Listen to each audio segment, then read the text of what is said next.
Good day, it's October 25th, 2022, and we are just 13 days away to the midterm election.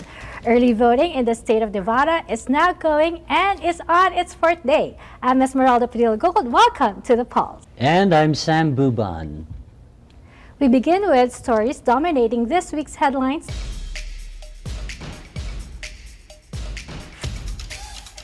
Multiple media outlets are reporting that the U.S. Senator Lindsey Graham had asked the U.S. Supreme Court to intervene in the decision by a three-judge panel of the Federal Court of Appeals based in Atlanta, Georgia, who ruled in favor of the Fulton County District Attorney that subpoenaed the senator from South Carolina to appear for questioning before a special grand jury relating to his activities done by several Trump allies in effort to overturn the election of Joe Biden in 2020.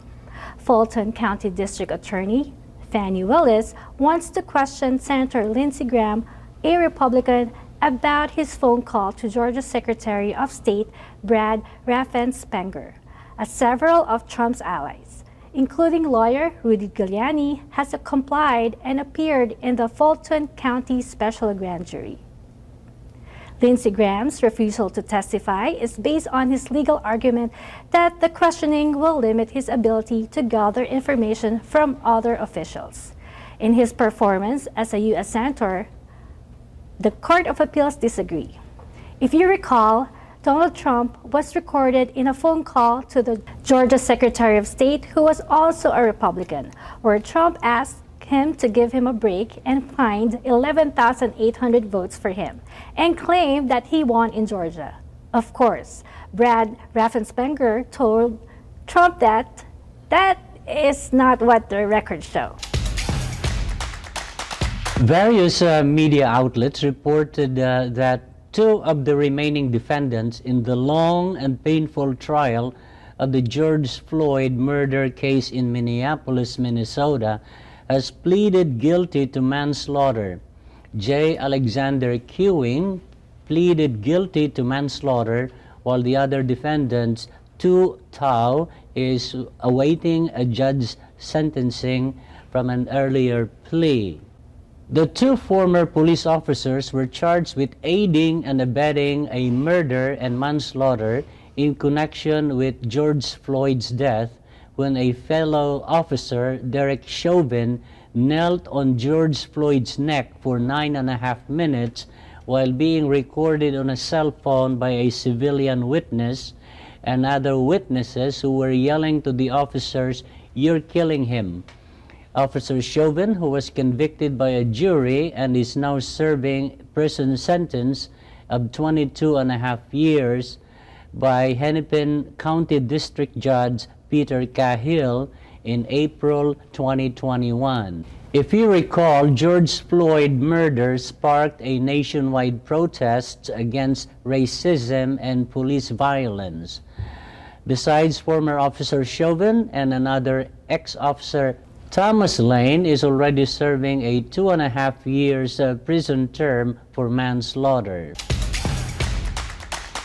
In another controversial action by the highly criticized Supreme Court Justice Clarence Thomas, the Associate Justice single-handedly, without other justices signing off on it, Thomas granted a temporary freeze on the subpoena for Senator Lindsey Graham for testifying in a Fulton County, Georgia special grand jury that is investigating the efforts by Trump and his allies to overturn the Joe Biden election in 2020.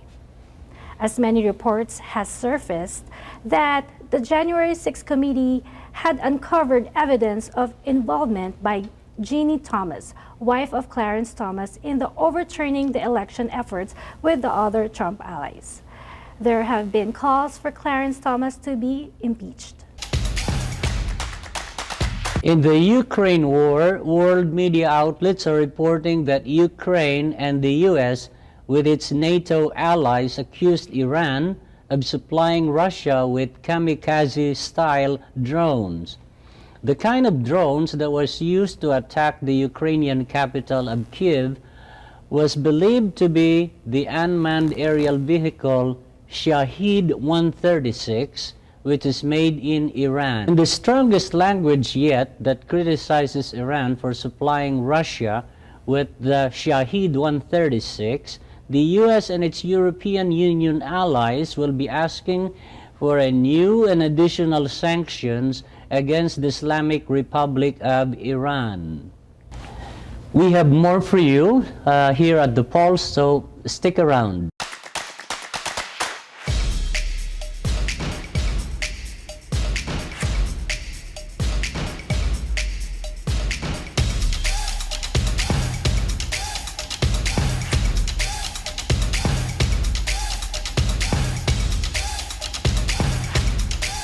Pure Medical Equipment provides top-notch quality medical supply equipment. Whether to rent or buy, Pure Medical Equipment and Supplies has it all. Pure Medical Equipment is committed to serve and give back to Southern Nevada. We deliver medical supplies and rentals to your door.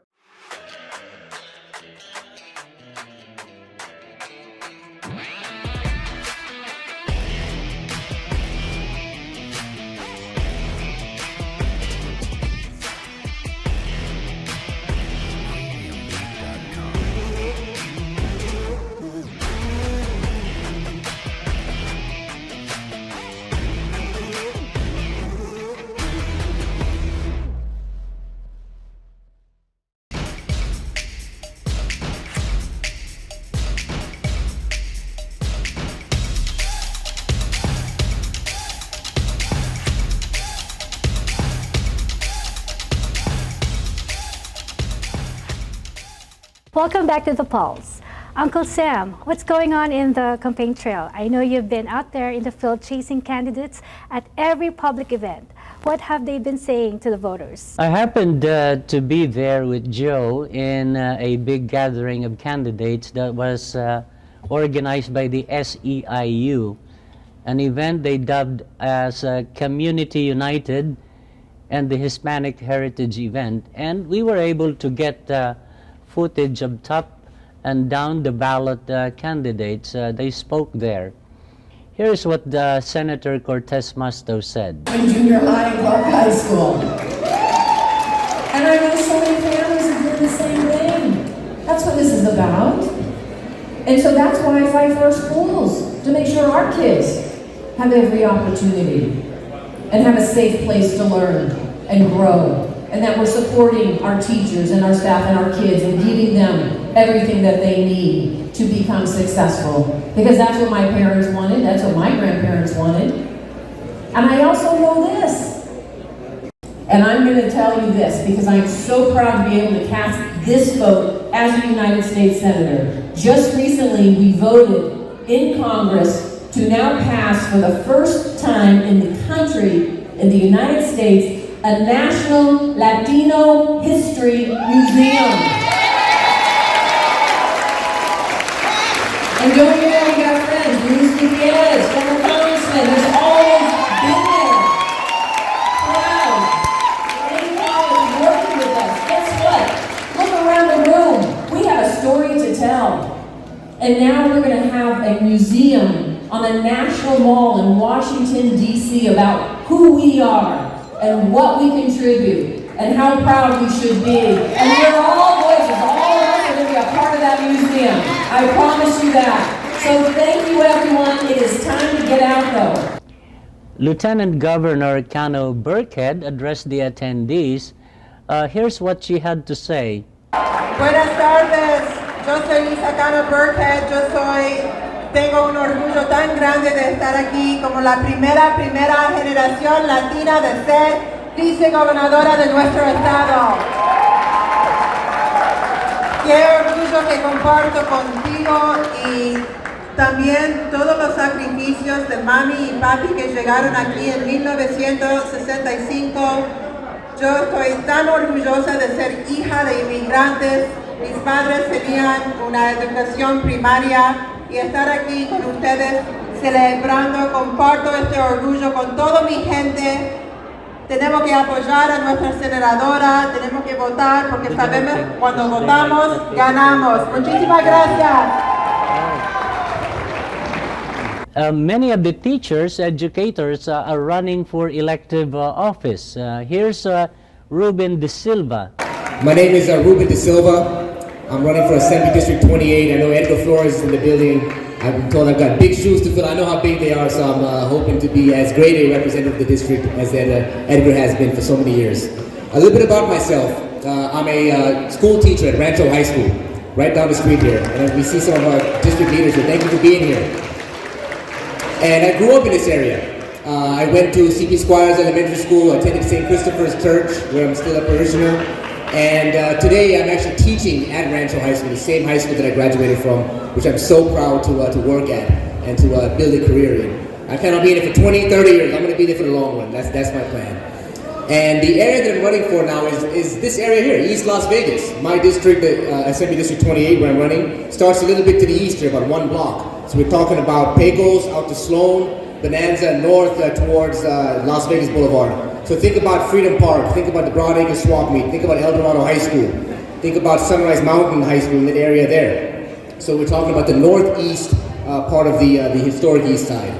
I served in the United States Marine Corps before becoming a teacher. Served a tour in Iraq, was injured, was shot to the arm, and did a year-long stay at a hospital. So I know how important healthcare is, and especially the work of the healthcare workers and the nurses, who I owe so much to. They took care of me, and they made me who I am today. They rebuilt my arm and taught me how to use my hands again after I was injured very badly. So thank you to all of you who are working in the healthcare sector. I am going to be making a real focus now upon, of course, education, me being a high school teacher, and also access to healthcare. I didn't know this. I know folks like Max are probably hearing this, Erica. But one of the things that I learned by knocking doors out on the east side is a real need now for medical facilities, especially in ER, out in the northeast part of town. I hope we can make this happen. I know it's it's a big dream, but we can do this. There was a student of mine here recently. Some of you may know him, who was stabbed in the heart, right in the chest, in an altercation in the parking lot. Okay, down over here on Craig and Las Vegas Boulevard. He had to drive all the way out to North Vista Hospital, and he bled out on the way there. Now, if there was an ER closer, there many people say he could have survived because they could have triaged him at that moment. So again, these are the sort of things that we need to start thinking about, especially in a part of town that has been historically neglected for a long time. So I'm hoping to work with people like Edgar, who's going to be our state senator, and the assembly and the state senator here, a Democratic governor, which we have to elect. This is very important. We got to get a Democratic governor there, because we can do all that we can in the legislature, but if we can't get those bills passed, we're not going to see progress. So again, I hope that you work with us. You get your families to vote, get your friends to vote, get your neighbors out there, and when we vote, we win. There's no ifs, ands, or buts about it. Again, my name is Ruben De Silva. I'm running for State Assembly District 28. Thank you so much for having us today. Thank you. Here's what Marilyn Dondero Loop said. Good evening. Thank you all for being here. I'm Marilyn Dondero Loop, running for State Senate District 8. I'm on the far west end of town. Take in Pecoli Ranch, Lakes, Spring Valley, some of the Siena area, some of Summerlin, and up to the Paseos. So I have a very horizontal, wide district. I have been in the state senate 4 years. I served 3 terms, 6 years in the assembly. I'm an educator by trade. I taught 30 years here in the Clark County School District, and was raised just a stone throw from here. So my priority, of course, is always education and taking care of our kids and making sure that we leave Nevada better than we found it. Also, as Julie mentioned, and I'm sure all of us will mention, affordable housing and job creation is always very important. We want to take care of those that work the hardest in our community. We also want to make sure, yes, that healthcare is affordable. I was so excited today when I heard about the hearing aids that are going to be over the counter. While it's not our purview, it's a very important piece to our community. Brenda Zamora is another Latina who is running for office. She's running for the Clark County School Board. We were able to ask her a few questions. Here's what she said. I caught up with Brenda Zamora, who is running for the school board, District B, and we're gonna ask her a couple of questions. Brenda, is this the first time you're running for the school board? It is. It's my first race that I do. And what have you were doing before in public service? So I was doing community service, community work. So I worked at a non-profit progressive movement, and I fought for bills like paid sick days. Nationally, I did paid leave work, just organizing our community so they can get out and, you know, testify, share their stories, so we can pass policies that help working families. Why is it important that you win in this election for the school board?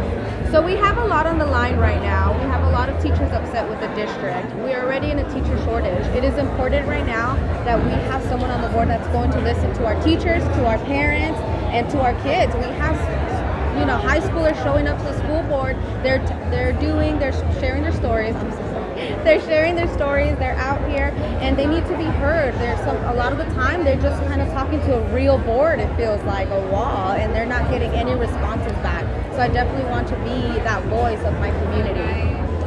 And why do you think it's also important that that the Democrats maintain control of the state legislature and the state senate? That, you know, honestly, it's because of where, you know, the issues align. Especially for me, my issues are making sure that our working families, you know, can thrive, and the Democratic side is definitely one that aligns with those issues, and they see those families and those communities who are suffering the most in our state. Brenda, thank you for agreeing to talk to us. Brenda Zamora, candidate for school board, District D, Clark County. Thank you again. Assembly candidate Will Rucker, who is running for the assembly seat on District 13, was gracious enough to go in front of our camera, and we took the opportunity to ask him questions. Here's how it went. Also with me today is William Rucker, who is running for Nevada State Assembly District 13, and I'm going to ask him maybe a couple of questions. Mr. Rucker, are you presently holding any public office? No, I'm not. Okay. And you are running for the state assembly. What are the closest thing to your heart if you are elected in the state for the state assembly? What important program for your community you have in your mind or that's close to your heart? Yeah, I want to put people first. I want to do the things that matter to people every day. So the thing that I want to do is make the assembly accessible to everyone. Right now we meet every other year for 4 months, and it costs a whole lot of money to do that. So I want to make it the assembly reflective of everyday Nevadans so that we all can make a difference in our community. Yes. And thank you for agreeing to talk to us, Mr. Rucker. And good luck, and God bless your race. Thank you. All right. Clark County Commissioner Tick Seger-Bloom agreed to talk to us at that event. As we continue in the campaign trails, we've been following a lot of candidates and incumbents, and I bumped into Commissioner Tick Seger-Bloom, who is County Commissioner for District E, correct? Correct. E. All right, Commissioner Seger-Bloom, Tick Seger-Bloom. You were in the County Planning Commission before, correct? I mean, right now you're still in the County Planning Commission. And if we continue to send you, or we re-elect you for the County Commission District E, what good things are coming for the district in next 4 years? Next 4 years. Yeah. Well, truly, the job is a learning job, so I spent 4 years right in the middle of it that had the pandemic. So 2 years were basically spent just trying to survive and keep the town alive, which I think we've done a good job on. But now that I've been there 4 years, I know what we can do. We can help the nurses at UMC. We can help the home health care nurses. We can help the neighborhoods. One of the things I want to try to do is go back into older neighborhoods and pep them up, clean the streets, make everybody proud to be there. So there's just lots of things we can do as a county commission, spending money and focusing and making people's lives better. Because we've just been through such a terrible time the last couple of years. We kind of lost sight of what government's role is. I think now we're back on the train and we're ready to go forward. Do you think this is one of the election cycle that you will have like a formidable challenger? Absolutely. anytime that it's midterm of a presidential year and the president empowers a Democrat, we have to really fight because most people think, well, we have a Democratic president, we're in good shape, we don't have to worry about it, so they don't vote. The other side is pissed as hell, so they all vote. And so when that happens, we can lose. And truthfully, the best thing we can do is make sure we all stay in power. We haven't had Democratic governor for 20 years before Sisolak.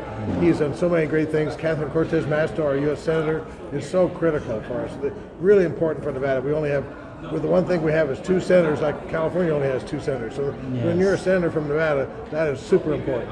And then at the county commission level, we do so much for everybody, and it's just so important to have people there that understand government and want to make government work, which is what our current team does. All right. Commissioner Tixiger Bloom, thank you for agreeing to talk to us. Thank you so much. Have a good night. And the Filipino community is so critical to my district. I can't tell you how proud I am. It's good to know. Thank you, sir. Uncle Sam, how about the non-partisan candidates like judges? Did you have the chance to speak to any of them? Absolutely. Candidate for Judge Annaalbertson was also on the scene, and we had a chance to ask him a few questions, and this is what she said. As I followed the campaign trails during this election cycle, I bumped into Annaalbertson, who is running for re-election of Department 11 of the District Court in Clark County. Anna, how is it, why is it important that we re-elect you into the bench? Sure, it's incredibly important that you're very careful who you elect for your judges, and I'm the best candidate in this race for 3 reasons: experience, community, and future. I can go through each of those, but I don't want to sit you here all night, so I'll essentially just say I'm the most experienced candidate in this race, I am the most community-minded candidate in this race, and finally, I am future focused. I'm running because we need to make a better world for all the children coming after us, anybody's grandchildren, and the future of this community. All right. And how is it going for you in the campaign trail? Sure. Well, it depends on the day. Some days are really great, and some days are pretty exhausting. But overall, I cannot complain. It is a privilege just to be able to put your name on the ballot to run for anything. I am a first-generation American. I never thought I would be doing this, but I've been lucky enough to have this opportunity in my life, and I cannot complain about what I'm going through. It is busy, it is exhausting, but it is so much fun. I'm meeting all these great people, and so many people are really doing their best to make good changes in this world. So what I say to everybody is, let's make good changes together. Yes. Annaalbertson running for District Court, Department 11. Thank you. County Commissioner William McCurdy, who is not up for re-election, summed it up for the Nevada Democrats. He was generous with his time. Commissioner McCurdy, you're one of the youngest Clark County Commissioner, and what are we expecting in today's election? How is it going for you? Well, I mean, luckily for me, I'm not up on the ballot, but many of my friends are on the ballot this cycle, and that's why I showed up today, this evening at SEIU's Communities United event, Raising the Stakes, because the stakes are high for all of our candidates all across the state, and we can't afford to lose not one person, not in the legislature, not on the county commission, or the school board, or anywhere else. We know that we need candidates that are going to stand up for families, make sure that they have what they need to live a high quality of life, to address issues like affordable housing and the amount of evictions that we're seeing as well. We have a lot of judicial candidates. So I am here today supporting those candidates. We got to make sure that we get Governor Steve Sisolak reelected, as well as... My goodness, how were you able to catch all of them? I've never seen that many campaign trail footages from one field team. Only you and Joe. It was like an exclusive, I guess. We were the only TV crew at the Community United event. I got a bonanza of interview opportunities there. Good for you. I mean, good for the Pulse. Well, we're at the end of our show for today. So, Uncle Sam, what's in store for the next episode? We will be following the early voting and the last-minute campaign of the candidates before the early voting closes on Sunday. And then the general election is actually on November 8th.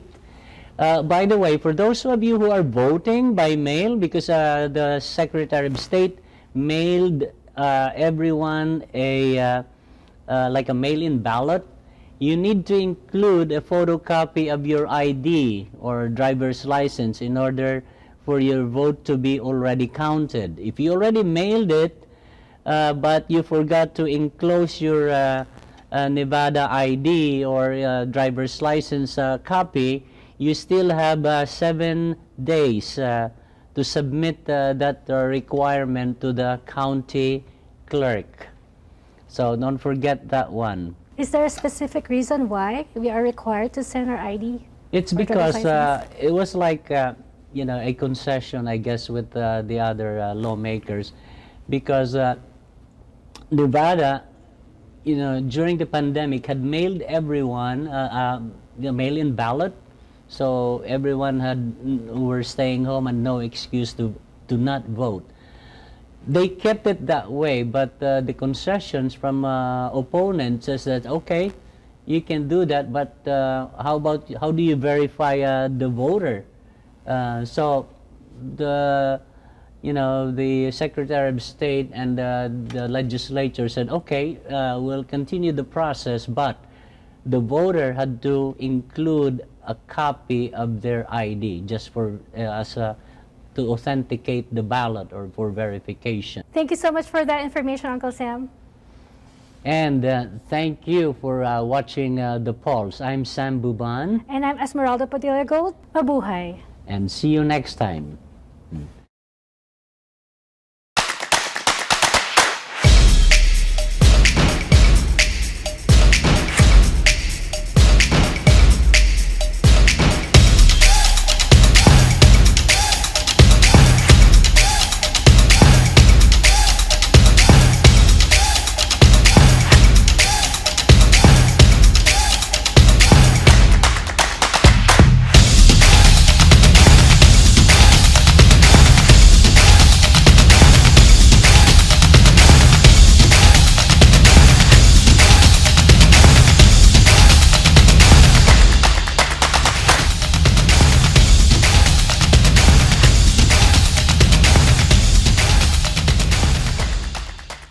Network, videos may contain content copyrighted by another entity or person.